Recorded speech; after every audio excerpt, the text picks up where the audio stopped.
Good afternoon, everybody. I've got a very special guest today. I've been wanting to speak with this fellow for a long, long time. He was absolutely awesome out on the football field through the 2000s and 2010s, and now he's making some massive inroads for football through men's representative coaching this year, which is a wonderful appointment. And of course, he is the very well-known president of Newcastle City Blues. Please welcome Mr. Courtney Knight to the show. Courtney, thanks for joining us, mate. Well, thanks for having me, Chop. Mate, it's great. I've been wanting to have a chat with you for a little while, mate. I always remember you through the late 2000s and through the teens, mate. You're an awesome, formidable individual force for Newcastle City, and I think always we're going to end up somewhere at the top of that club once your playing days were over. So congratulations on everything as a player and what you're doing administration-wise, mate. And personally, what a wonderful appointment, mate. Absolutely thrilled to find out you're taking over coaching the Rep side at a time when it dearly needs a legend like yourself. So how did it come about? Yeah, well, I guess just you're back onto the playing stuff. I think when you finish playing footy, you realise, I guess, how unimportant you were as an individual and how fortunate you were to be a part of a collective. And I think, both in clubland, and from a representative standpoint, was really, really lucky to be a part of a really great group of people. And then, since footy, I love footy like a lot of people do. I really do. And, just try to sort of play a bit of a role in some way, shape or form that I've got the ability to be able to do from a, time and capacity side of things. And a little bit of that's admin from Newcastle City's point of view. And another part of that's with the Swans Academy as well, which has been a real buzz to be a part of. I really enjoy that. I really enjoy working with kids.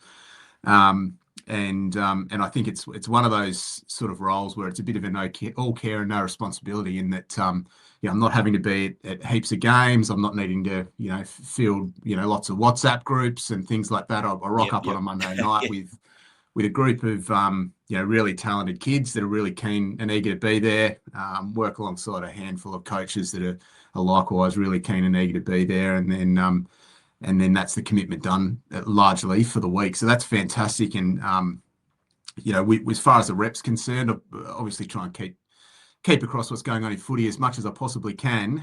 And I've just sort of had a few observations with a lot of guys that I played footy with, and particularly from other clubs as well, had a lot of observations over the last, probably 6 or 8 years. And I just sort of thought I could play a bit of a role there, essentially. And I think that role really is just to try and facilitate an environment that people want to be a part of. It's no more than that. I think, as you said on your episode last week, Mick Ryan, Pete Van Dam and Dave Flynn are really key to that, equally as much as me, in just trying to facilitate an environment that people enjoy being a part of and want to be a part of. Yeah, absolutely, mate. And representative football in particular, we want to try and, with the rebirth of it just a couple of years ago, particularly with the men's program, we really want to inject a level of prestige into it. When you were playing representative football yourself, it was really quite a pinnacle period for Black Diamond AFL back then. I remember as a player who would love to have been good enough to make a representative side, really having a credible amount of respect for all the players that made it, and almost heralding your own club's players once they come back from a representative weekend. It's something that sort of disappeared a little bit when Rep Footy went away, and we're probably at a little way away from develop or getting to that level again with Rep Footy. But I think the appointment of yourself and having such big names who've been there and done that and know what it's all about, know what can be offered to young players through representative program football, it was really important to get a coaching staff or coach for a start, and then a division of coaches that can really pass that on to the playing group. Was that a fair bit in your mind when it came to taking up the appointment? Yeah, I guess it was, but a perspective that's really changed with me since I finished playing football is it's really hard to drive that away when it's not being driven by the playing group. So I think our role as administrators and coaches, particularly coaches in a rep program, maybe not so much at a club level, but certainly at a rep program, you're really just trying to facilitate an environment that's being driven by the players. Yeah, right. So, you know, as much as I love playing rep footy, and the other three blokes that are involved as well did as well. So rather than just sort of saying, look, we loved it, so you should love it, and So we you loved it should because too. of this, Yeah. and you guys should love the same thing, you really need to work out, you know, what does drive the current playing crop, Yeah. what is appealing to the current playing crop. Yep. You know, we've tried to go through and have a few discussions around, you know, what hasn't really worked, what spoken to a few key players and got their opinion over the sort of things that they liked and didn't like. Yep. And just tried to create an environment that people are enjoying it. You know, and I think a big part of that is making sure you've got people there that want to be there, Yeah. coaches and Yep. players alike. So, you know, I'm not judging people if they don't want to be a part of the representative No. program, but we've got guys there that want to be there. We had really good numbers, strong numbers this week Right. at training. Everyone wanted to be there, and it was fantastic. You know, the footy flew around the park. Some of the chat was fantastic, which Great. which you I've see. heard that the response has been really good to it this year, and I guess we're 3 years into this redevelopment of the program, so it is starting to build profile to some degree, especially a win the first year and then a loss. And I'm speaking about the men's rep program primarily here. Obviously, maybe there is a little bit of a tweaking of league pride or region pride where we want to come back and make amends for that. And it's a good point that you make about making it player driven, because you can talk to your blue in the face about how good it was back in the day, can't you? But that we live in a very different environment for young people and players, and I know even at club level, you know, the way they approach their footy is vastly different to what it was when we were playing, sort of thing. So I guess there's a little bit of a learning curve for yourself as well to go, all right, so how do I best communicate those type of things without sounding like I'm drumming in? Well, back in my day, it was that sort of attitude. Well, I certainly need to hold myself back from saying that, because I think that a lot. I think, you know, back in my day, or the club used to do this, or footy used to be like that. But you know, I've never really been a fire and brimstone sort of a coach. Even when I was coaching City, and even when I did the rep side, you know, 10 years ago, I was never that way inclined. I'm not that sort of personality. You know, I'm probably, you know, probably more around preparation and a bit of technical stuff, and I've always been a lot more softly with my colleagues and players alike. So you know, I think my style probably more suits coaching in this era than it did 10 years or so ago. Yeah. But I just like the idea of you know, treating the particularly representative players, treating those players with respect. I mean, they're guns. They've been there and done that. Even if they're only 21 or 22 years of age, they have been there and done that and proven themselves. So being able to give them a bit of a license to, you know, to do it their way, you know, rather than, you know, this is what we're doing, this is how you do it, and this is what you've got to do. So, well, you know, you're here for a reason. So, you know, let's play with a bit of a license to thrill, and let's have a heap of fun. And if that works, it works. And if it doesn't, we'll go back to the drawing board. But I'm confident that if guys want to be there and guys have got a license to play, they want to play, I'm confident we can do well next Saturday. Yeah, for sure. I mean, that's exactly how you want representative football to be. You want the people who are turning up to want to really play there, and that you already know those players have bought into that sense of pride or ownership over the region itself. So I think that's a great way for it to be able to slowly build to where we'd like it to be. Can I ask a little bit about your selection process in the end? I imagine you're getting enough numbers up there this year to actually quite literally have a selection process.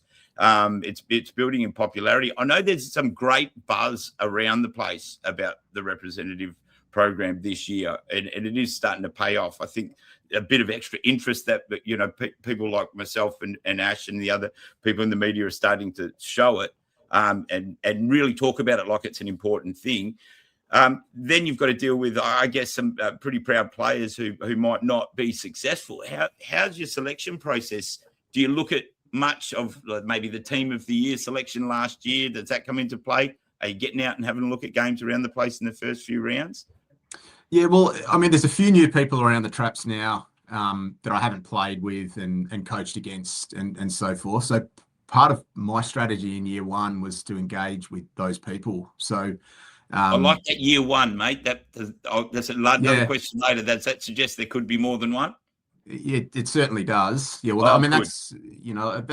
that's the plan, but I mean, it needs to work for everyone. So I'm not getting any too far ahead of myself. But year one, we just sort of said, look, because we had to also pick the team early as well, because Yeah. the game's earlier than it usually is. So we didn't have a lot of time to look at a heap of players.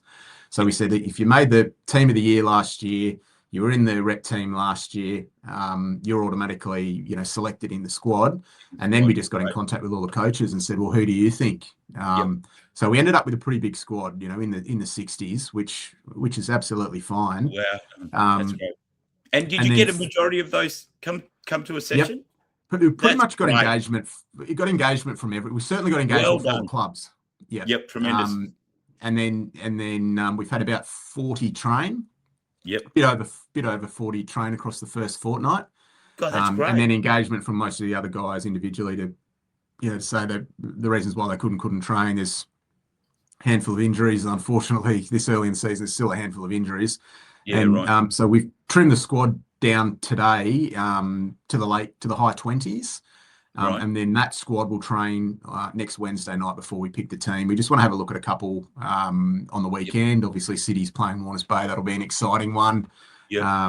There's a couple of guys under injury clouds as well. So that's how we've gone. One sort of philosophy that I really had from the outset was the best ability is availability. And so if you weren't available, then, really don't think that, a short program is for you.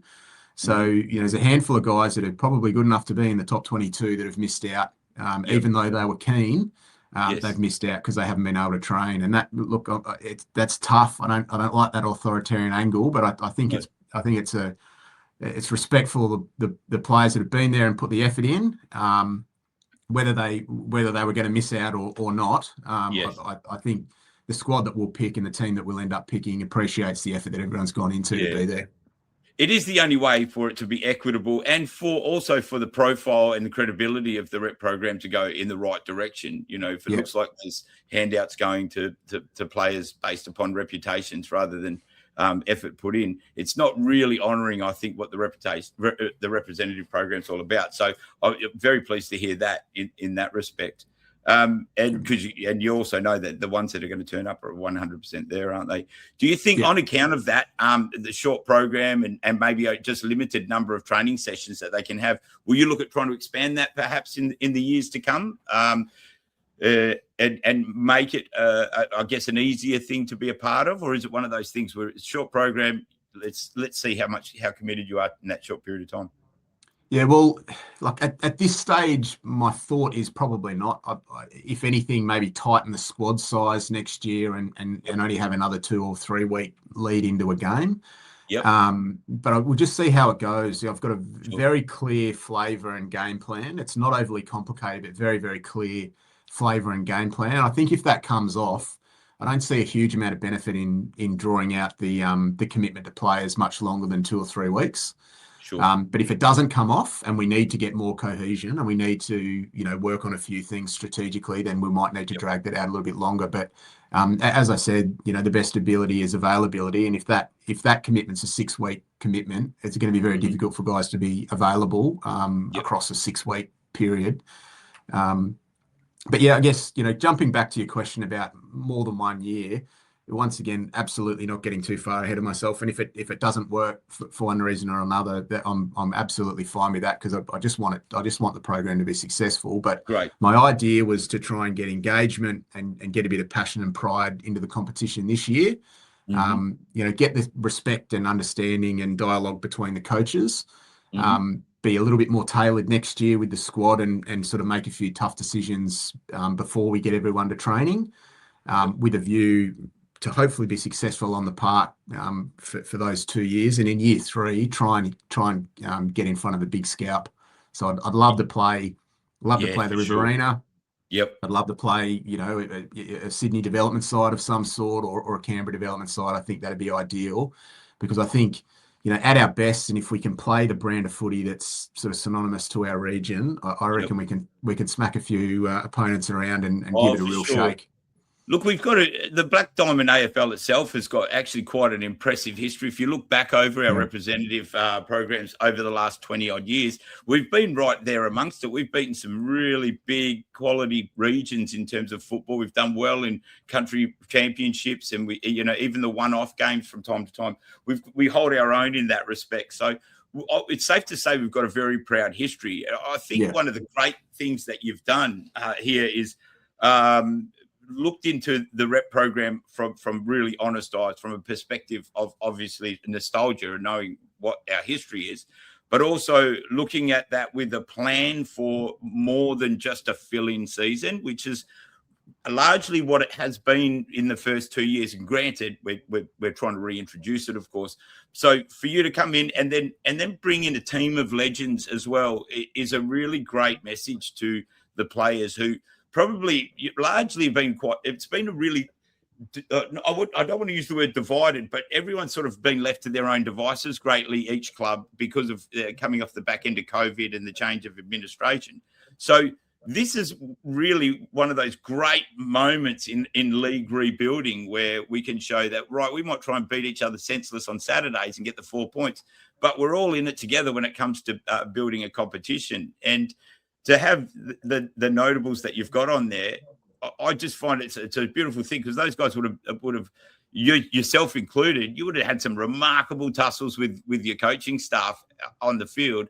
But now to come together and try and build this thing that is really galvanizing for the entire league, and I think it needs it desperately at the moment, it's just a great standard and a great message. And I think that itself is going to go a long way to filtering the right, ethos to your playing group this year.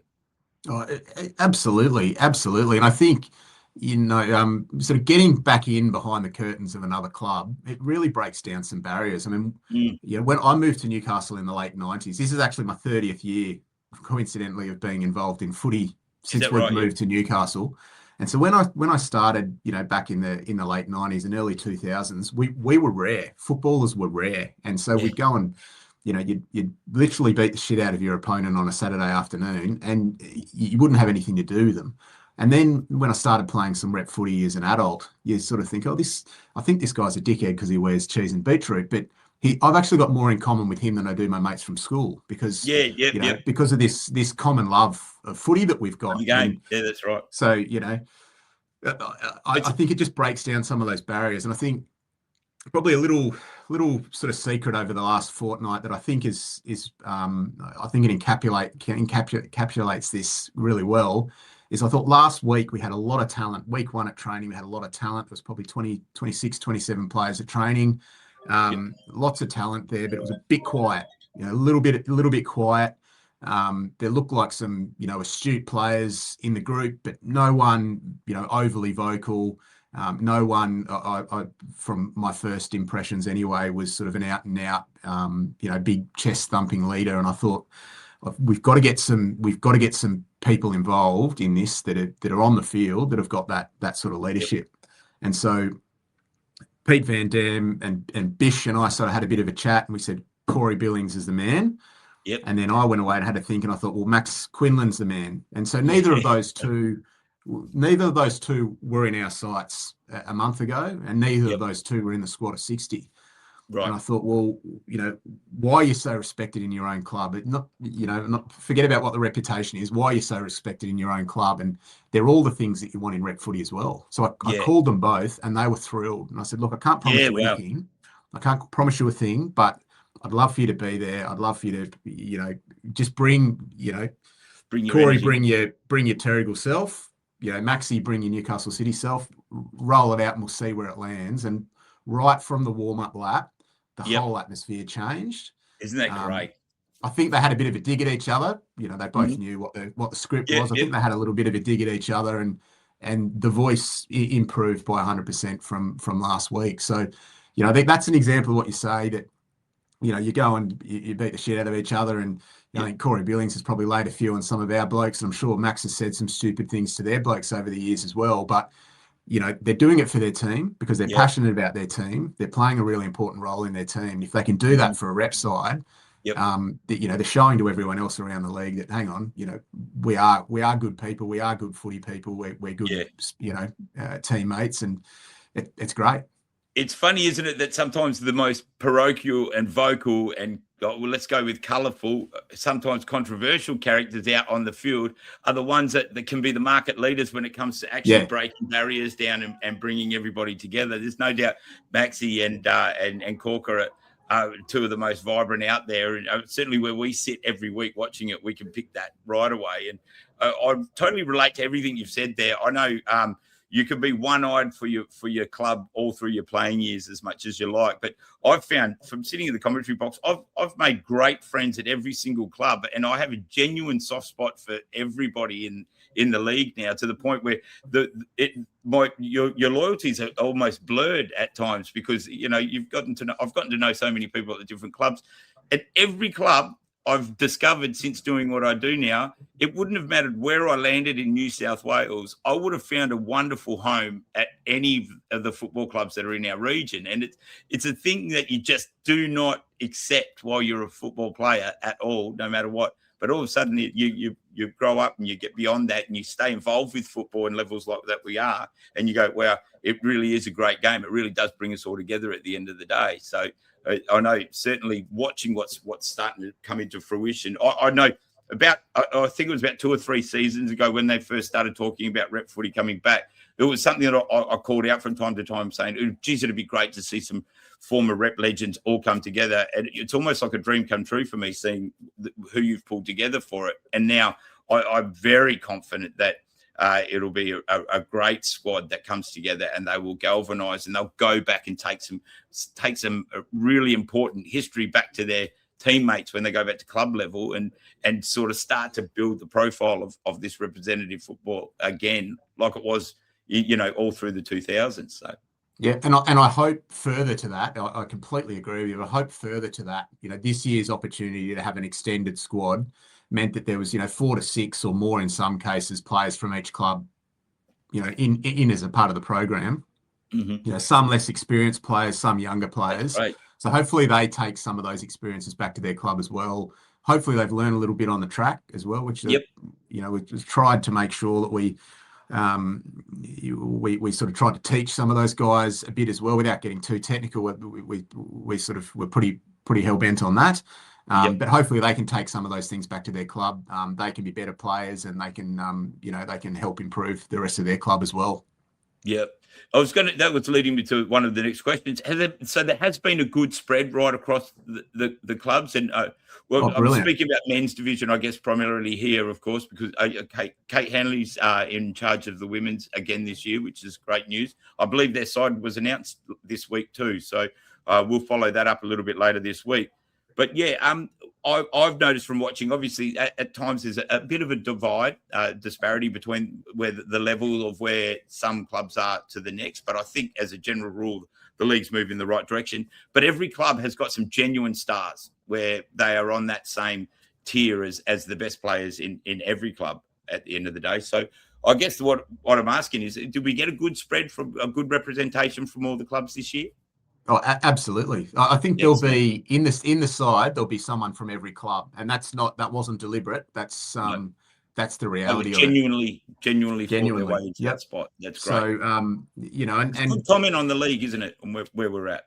Well, I think what it sort of highlights to me is it's probably more the depth rather than the top end talent, and I don't think that's always been the case. So I think the top end talent's pretty consistent, and particularly after week 1 when there wasn't so much voice and it was just the kicking and catching that was telling the story. It was very, very hard to split the squad. And so if you didn't know, you wouldn't know who was from what club. But it was a bit different this week because a few personalities came out and we did a little bit more positional based stuff. But last week in particular, you wouldn't know. And that's really good. And I think probably something that's changed since you and I were playing, Chop, was the general fitness level of the players is a lot higher. So, back 25 years ago, there were some good players here, there and everywhere at every club, but typically the weaker clubs, they weren't training as hard, and the good players were probably being out in the paddock a little bit too much. Yeah. Whereas now they're all fit. They're all fit at Yeah. every club. I went and watched City and Cardiff out at Cardiff a couple of weeks ago, and Cardiff were a long way off the pace, but they were Mm. fit. They were fit. All their kids had really good skills, which is remarkable. Mm-hmm. And they're heading in the right direction. Whereas, Yeah. as I said, 20 years ago, if the same scoreline happened, it'd be a bunch of 35-year-olds running around in circles. Yeah. So the league makeup has changed significantly. I'm super impressed by it. I think the coaching Great. standards increased significantly as well. Yeah. Um, Terrific. and I think that's reflected in the side that we'll go away with next week. That's wonderful news, mate, because that's exactly what we want. I guess year in, year out, you wonder where you sort of, it's hard to measure where is our progress going. Are we going in that right direction? But I guess when you look at a few different areas that you can gauge that on, representative football selection is one of those things. Then you get a fair idea about, are we going forward as a league? Are we going forward as a football community? Or are we staying stagnant? And I think this year in particular just feels like there's been some really good decisions made in the off season. The admin have attended to a few things that really needed to be looked at and made some good calls in that respect. And there just seems to be a really good, I guess, amenity right across the league this year. It's always nice to boast an extra club. It's always nice to boast promotion of teams and clubs like that. And we seem to have had a fair bit of that this year moving into it. So it's a good time. Spot on. And I think you can't not talk about the junior base. I think that, I really look at any sort of sport, whether you're talking about rugby union and the Wallabies, or whether you're talking about local footy in the Hunter. It's a pyramid. And if you want the pointy end of your pyramid to be sharp, you've got to make sure you've got a big base. We've got really good Auskick numbers across the region. Yep. We've got really good junior numbers across the region. The professionalism in the representative program at a local level now is fantastic. The carnival they play up at Coffs Harbour and the program that the kids go to be taught elite football at that level is fantastic. And the Swans Academy and all of those northern academies are just getting more and more elite as well. So our junior base, not only is it growing in numbers, spread too, aren't they? Yep. They're covering more and more ground, and more kids are getting exposed in the benefit of that sort of umbrella. Yep, exactly. So then when you're getting a 16, 17, 18-year-old ready-made senior player, either a girl or a boy, they've been through all of these programs, they've had all of these different experiences, and they're just so much further advanced than the same sort of age player 10 or 15 years ago. So there's good professionalism at the top level. Yes, there's the kids are fitter, or the adults in the seniors are fitter and faster and more skillful, and yes, the coaching's getting better. But I put a lot of it down to the juniors and the way the junior program has improved so much. So I think it'd be it wouldn't be right for me not to make that really strong point. So it's good. A couple of good things being done at senior level, but I put a lot of it down to what's happening at junior level. Yeah, absolutely, mate. You go back a couple of decades ago in New South Wales, and you're lucky to get a dad taking over a bit of coaching who may have played at the old rugby league game or something like that. It's because there was no one around. But now we've got things like I know here at Central Coast Sports Academy, we've got Swans Academy specialised coaching, and it's in nearly all of the schools as well. So maybe we were born in the wrong era, mate. Perhaps. The good thing is we've come out of that era, so we know things that on I guess how to make it better too, and how to make the experience more enjoyable. So that's right. Yeah, in a highly competitive market. When can we expect to see a men's side announced? Will that be after next training session? No, well, we'll name or we'll announce an extended squad this afternoon. I think that's right. 29 man squad this afternoon, and then we'll sharpen the pencil over after the weekend, and we'll name that we've got a presentation after training on Wednesday night of the 22. Great. So, can we get CC'd on that when that's released? We'd love to make a bit of a deal out of it and have a bit of discussion over it. Yeah, I might have to leave something on your desk. Little inside Wonderful, scoop. mate. Thank you. That's great. But I won't take any more of your time. I want to make sure I get this interview out there. But there's more questions I'd love to ask. Do you reckon you'll have time between now and the carnival, maybe to do an update, perhaps when the final side's announced? Yeah, absolutely. Yep. Brilliant. Thanks, mate. I've been wanting to have a chat with you. The Knights are obviously such a famous name up there in Newcastle. Newcastle's always such a benchmark standard in local footy, as much as everyone likes to, gun for Newcastle. The club is run so well. The people are wonderful there. And it's great to see the very head of that looking after our Rep Carnival. I think there's nothing but good things ahead for Rep Footy, and take nothing away from previous coaching staff and whatnot. They've done a wonderful job given the resources they've had, but I think right now we're going to go in a really positive direction. And it's great to hear the way that you think, mate, that all-encompassing kind of looking at every aspect, from the way the juniors work to how the program's going to fit in, and even letting it be player-driven. I think that's just some really great incentives and a great attitude and ethic towards it. Terrific. Well, I appreciate your support, Chop, and it's been good to have a chat. Thanks, mate. If you find out that there's a spot on the commentary panel out there for the Rep Carnival, let me know. I'll be on the first Greyhound to come in and fill in. Yeah, Otherwise, thanks, mate. Otherwise, I'll enjoy watching it. Wish you all the best, mate. I'll contact you next week. Let's have another chat before you head off to the carnival. We're right behind you this year, Courtney. Thanks so much, mate, for taking on.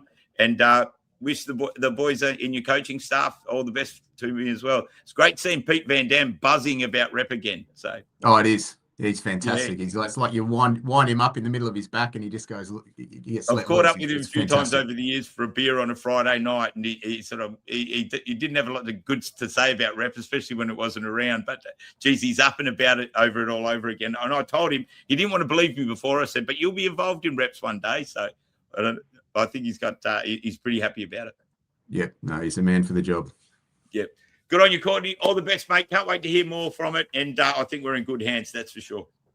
Terrific. Thanks, mate. Good to chat. Thanks, mate. Speak soon. Cheers. That was great. I've been wanting to talk with Courtney Knight for a long, long time, and great to finally get a chance to do that. He was a wonderful football player and an incredible servant for his club up there at Newcastle City Blues. They're always up on top. And now I think the representative program for our men is in the best hands possible. So we wish him and all the players all the best, and looking forward to seeing that side come out. Thanks for joining us. I'm back again tonight with 4 players for the big clash for the match of the round tomorrow. So 2 Killarney Vale Bombers and 2 Terrigal Avoca Panthers. So you want to watch this. It'll be fireworks for sure. Thanks for joining us.